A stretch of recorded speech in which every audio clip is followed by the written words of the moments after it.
जय श्री राम जी भक्तों, आज हम आपको सुनाएंगे श्री रामचरितमानस जी के बालकांड का 330 नंबर का दोहा। जैसा कि मैं हर दिन 5 दोहा सुनाती हूँ और इसके अंदर जितनी चौपाइयाँ आती हैं सारी चौपाइयों को अर्थ के साथ सुनाती हूँ। तो पहले चौपाइयों को सुनाती हूँ, इसके बाद अर्थ सुनाती हूँ। तो शुरू करते हैं, आप ध्यान से सुनिए। हम आरंभी हरि कथा, तुम निर्वाहन आय सुआसन लीजिए, सुनहु वीर हनुमान। सियावर रामचंद्र की जय, बोलो बजरंगबली की जय, बोलो सब देवी देवों की जय। विश्व भरण पोषण कर जोई, ताकर नाम भरत अस होई। वामदेव अरुदेव ऋषि, वाल्मीकि जाबालि आए। मुनिवर निकर तब, कौशिकादि तपसालि। सिया राम। विश्व भरण पोषण कर जोई, ताकर नाम भरत अस होई। दंड प्रणाम सबहि नृप कीन्हे, पूजि सप्रेम बरासन दीन्हे। चारि लक्ष बर धेनु मगाई, काम सुरभि समशील सुहाई। सब विधि सकल अलंकृत कीन्ही, मुदित महीप महिदेवन दीन्ही। करत विनय बहु विधि नर नाहू, लहौ आजु जग जीवन लाहू। पाई असीस महीस आनंदा, किए बोलि पुनि जाचक वृंदा। कनक बसन मनि है गए संदन, दिए बूझे रुचि रविकुल नंदन। चले पढ़त गावत गुण गाथा, जय जय जय दिन कर कुल नाथा। एहि विधि राम बियाह उछाहूँ, सकै न बरनि सहस मुख जाहूँ। विश्व भरण पोषण कर जोई, ताकर नाम भरत अस होई। बार बार कौशिक चरण, शीस नाई कहराव। यह सब सुख मुनिराज, तब कृपा कटाक्ष पसाओ। सिया राम। विश्व भरण पोषण कर जोई, ताकर नाम भरत अस होई। जनक स्नेहशील कर तूति, नृप सब भांति सराह विभूति। दिन उठि विदा अवधपति मागा, राखहि जनक सहित अनुरागा। नित नूतन आदर अधिकाई, दिन प्रति सहस भांति पहुनाई। नित नव नगर आनंद उछाहूँ, दशरथ गमन सोहाई न काहूँ। बहुत दिवस बीते एहि भांति, जनु स्नेह रजु बधे बराती। कौशिक सतानंद तब जाई, कहा विदेह नृपहि समुझाई। अब दशरथ कहाँ यशु देहूँ, यद्यपि छाड़ि न सकहु स्नेहु। भले ही नाथ कहि सचिव बुलाए, कहि जय जीव शीस तिन्ह नाये। विश्व भरण पोषण कर जोई, ताकर नाम भरत अस होई। अवधनाथ चाहत चलना, भीतर करहु जनाओ। भय प्रेम बस सचिव सुनी, विप्र सभासद राव। सिया राम। विश्व भरण पोषण कर जोई, ताकर नाम भरत अस होई। पुरवासी सुनि चलिहि बराता, बूझत बिकल परस्पर बाता। सत्य गमन सुनि सब बिल खाने, मनहु साँझ सरसिज सकुचाने। जहाँ जहाँ आवत बसे बराती, तहाँ तहाँ सिद्ध चला बहु भांति। विविध भांति मेवा पकवाना, भोजन साजुन जाई बखाना। भरी भरी बसह अपार कहारा, पठई जनक अनेक सुसारा। तुरग लाख रथ सहस पचीसा, सकल सवारे नख अरु सीसा। मत्त सहस दस सिंधुर साजे, जिन्हि देखि दिसि कुंजर लाजे। कनक बसन मनि भरी भरी जाना, महिषि धेनु वस्तु विधि नाना। विश्व भरण पोषण कर जोई, ताकर नाम भरत अस होई। दाइज अमित न सकिय कही, दीन्हि विदेह बहोरी। जो अवलोकत लोकपति, लोक संपदा थोरि। सिया राम। विश्व भरण पोषण कर जोई, ताकर नाम भरत अस होई। सब समाज एहि भांति बनाई, जनक अवधपुर दीन्ह पठाई। चलिहि बरात सुनत सब रानी, बिकल मीन गन जनु लघु पानी। पुनि पुनि सिय गोद करि लेहि, देई असीस सिखावनु देहि। होयहु संतत पियहि पियारी, चिरुअहि बात असीस हमारी। सास ससुर गुरु सेवा करे हूँ, पति रुख लखियाय सुअनुसरे हूँ। अति स्नेह बस सखी सयानी, नारी धर्म सिखवहि मृदु बानी। सादर सकल कुंवरी समुझाई, रानिन बार बार उरलाई। बहुरी बहुरी भेट ही महतारी, कहीं बिरंची रची कत नारी। वेश भरण पोषण कर जोई, ताकर नाम भरत अस होई। तही अवसर भाइन सहित, राम भान कुल के तु चले जनक मंदिर मुदित। विदा करावन हेतु सिया राम, वेश भरण पोषण कर जोई, ताकर नाम भरत अस होई। चारु भाई सुभाय सुहाये, नगर नारी नर देखन धाये। को कह चलन चहत हहीं आजू, कीन्ह विदेह विदा कर साजू।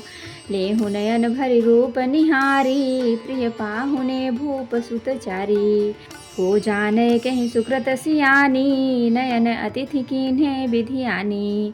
मरणशील जिमि पाव पियूखा, सुर तरु लख जन्म कर भूखा। आव नार की हरिपदु जैसे, इन्ह कर दर्शन हम कह तैसे। निरखि राम शोभा उर धरहूँ, निज मन फनि मूरति मनि करहूँ। यही विधि सब ही नयन फल देता, गए कुंवर सब राज निकेता। वेश भरण पोषण कर जोई, ताकर नाम भरत अस होई। रूप सिंधु सब बंधु लखी, हरसि उठार निवास। करहि निछावर आरती, महामुदित मन सासु सिया राम। वेश भरण पोषण कर जोई, ताकर नाम भरत अस होई। भक्तों, अब हम इसका अर्थ सुनाएंगे। तब वामदेव, देव ऋषि नारद, वाल्मीकि, जावाली और विश्वामित्र आदि तपस्वी श्रेष्ठ मुनियों के समूह आए। राजा ने सबको दंडवत प्रणाम किया और प्रेम सहित पूजन करके उन्हें उत्तम आसन दिए। 4 लाख उत्तम गायें मंगवाई, जो कामधेनु के समान अच्छे स्वभाव वाली और सुहावनी थी। उन सबको सब प्रकार से गहनों कपड़ों से सजाकर राजा ने प्रसन्न होकर भूदेव ब्राह्मणों को दिया। राजा बहुत तरह से विनती कर रहे हैं कि जगत में मैंने आज ही जीने का लाभ पाया। ब्राह्मणों से आशीर्वाद पाकर राजा आनंदित हुए। फिर याचकों के समूहों को बुलवा लिया और सबको उनकी रुचि पूछकर सोना, वस्त्र, मणि, घोड़ा, हाथी और रथ, जिसने जो चाहा सो सूर्य कुल को आनंदित करने वाले दशरथ जी ने दिए।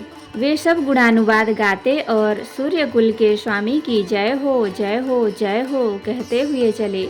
इस प्रकार श्री रामचंद्र जी के विवाह का उत्सव हुआ, जिन्हें सहस्रों मुख से वे शेष भी उनका वर्णन नहीं कर सकते। बार बार विश्वामित्र जी के चरणों में सिर नवाकर राजा कहते हैं, हे मुनिराज, यह सब सुख आपके ही कृपा कटाक्ष का प्रसाद है। राजा दशरथ जी जनक जी के स्नेहशील और करनी और ऐश्वर्य सब प्रकार से सराहना करते हैं। प्रतिदिन सवेरे उठकर अयोध्या नरेश विदा मांगते हैं, पर जनक जी उन्हें प्रेम से रख लेते हैं। आदर नित्य नया बढ़ता जाता है। प्रतिदिन हजारों प्रकार से मेहमानी होती है। नगर में नित्य नया आनंद और उत्साह रहता है। दशरथ जी का जाना किसी को नहीं सुहाता। इस प्रकार बहुत दिन बीत गए, मानो बाराती स्नेह की रस्सी से बंध गए हैं। तब विश्वामित्र जी और शतानंद जी ने जाकर राजा जनक को समझाकर कहा, यद्यपि आप स्नेह बस उन्हें नहीं छोड़ सकते, तो भी अब दशरथ जी को आज्ञा दीजिए। हे नाथ, आप बहुत अच्छा कहकर जनक जी ने मंत्रियों को बुलवाया। वे आए और जय जीव कहकर उन्होंने मस्तक नवाया। जनक जी ने कहा, अयोध्या नाथ चलना चाहते हैं, भीतर निवास में खबर कर दो। यह सुनकर मंत्री, ब्राह्मण, सभासद और राजा जनक भी प्रेम के वश हो गए। जनकपुरवासियों ने सुना कि बारात जाएगी, तब वे व्याकुल होकर एक दूसरे से बात पूछने लगे। जाना सत्य है, यह सुनकर सब ऐसे उदास हो गए मानो संध्या के समय कमल सकुचा गए हों। आते समय जहाँ जहाँ बाराती ठहरे थे, वहाँ वहाँ बहुत प्रकार का सीधा रसोइये का सामान भेजा गया। अनेकों प्रकार के मेवे, पकवान और भोजन की सामग्री जो बखानी नहीं जा सकती। अनगिनत बैलों और कहारों पर भर भर कर लाद लाद कर भेजी गई। साथ ही जनक जी ने अनेकों सुंदर सयाएं पलंग भेजी, 1,00,000 घोड़े और 25,000 रथ सब नख से शिखा तक ऊपर से नीचे तक सजाए हुए, 10,000 सजे हुए मतवाले हाथी जिन्हें देखकर दिशाओं के हाथी भी लजा जाते हैं। गाड़ियों में भर भर कर सोना, वस्त्र और रथ, जवाहिरात और भैंस, गाय तथा और भी नाना प्रकार की चीजें दी। इस प्रकार जनक जी ने फिर से अपरिमित दहेज दिया जो कहा नहीं जा सकता और जिसे देखकर लोकपालों के लोगों की संपदा भी थोड़ी जान पड़ती थी। इस प्रकार सब सामान सजाकर राजा जनक ने अयोध्यापुरी को भेज दिया। बारात चलेगी यह सुनते ही सब रानियां ऐसी विकल हो गईं मानो थोड़े जल में मछलियां छटपटा रही हों। वे बार बार सीता जी को गोद कर लेती हैं और आशीर्वाद देकर सिखावन देती हैं, तुम सदा अपने पति की प्यारी हो, तुम्हारा सुहाग अचल हो, हमारी यही आशीष है। सास, ससुर और गुरु की सेवा करना, पति का रुख देखकर उनकी आज्ञा का पालन करना। सयानी सखियां अत्यंत स्नेह के वश कोमल वाणी से स्त्रियों के धर्म सिखलाती हैं। आदर के साथ सब पुत्रियों को स्त्रियों के धर्म समझाकर रानियों ने बार बार उन्हें हृदय से लगाया। माताएं फिर फिर कर भेंटती और कहती हैं कि ब्रह्मा ने स्त्री जाति को क्यों रचा। उसी समय सूर्यवंश के पताका स्वरूप श्री रामचंद्र जी भाइयों सहित प्रसन्न होकर विदा कराने के लिए जनक जी के महल को चले। स्वभाव से ही सुंदर चारों भाइयों को देखने के लिए नगर के स्त्री पुरुष दौड़े। कोई कहता है आज वे जाना चाहते हैं। विदेह ने विदाई का सब सामान तैयार कर लिया है। राजा के चारों पुत्र इन प्यारे मेहमानों के मनोहर रूप को नेत्र भर कर देख लो। हे सयानी, कौन जाने किस पुण्य से विधाता ने इन्हें यहाँ लाकर हमारे नेत्रों का अतिथि किया है। मरने वाला जिस तरह अमृत पा जाए, जन्म का भूखा कल्प वृक्ष पा जाए और नरक में रहने वाला या नरक के योग जीव जैसे भगवान के परम पद को प्राप्त हो जाए, हमारे लिए इनके दर्शन वैसे ही हैं। श्री रामचंद्र जी की शोभा को निरख कर हृदय में धर लो, अपने मन को सांप और इनकी मूर्ति को मणि बना लो। इस प्रकार सबको नेत्रों का फल देते हुए सब राजकुमार राजमहल में गए। रूप के समुद्र सब भाइयों को देखकर सारा रनिवास हर्षित हो उठा। सासुएं महान प्रसन्न मन से निछावर और आरती करती हैं। तो भक्तों, आज के लिए इतना ही। अब हम अगले दिन सुनाएंगे। कथा विसर्जन होत है, विदा हो हनुमान, राम लखन सीता सहित सदा करहु कल्याण। कहूँ दंडवत प्रभु सन, तुम ही कहो कर जोर, बार बार रघुनाथ कहीं सुरत करायहु मोर। नाथ एक वर मांग्यो, सोई कृपा करि देव, जन्म जन्म प्रभु पद कमल कबहु घटै जननी। सियावर रामचंद्र की जय, बोलो बजरंगबली की जय, बोलो सब देवी देवों की जय। तो भक्तों, अगर वीडियो पसंद आए तो लाइक करें, शेयर करें, कमेंट करें और सब्सक्राइब भी कर लें ताकि मेरी हर वीडियो आपको आसानी से मिल सके। जय श्री राम जी भक्तों, आपका दिन शुभ हो।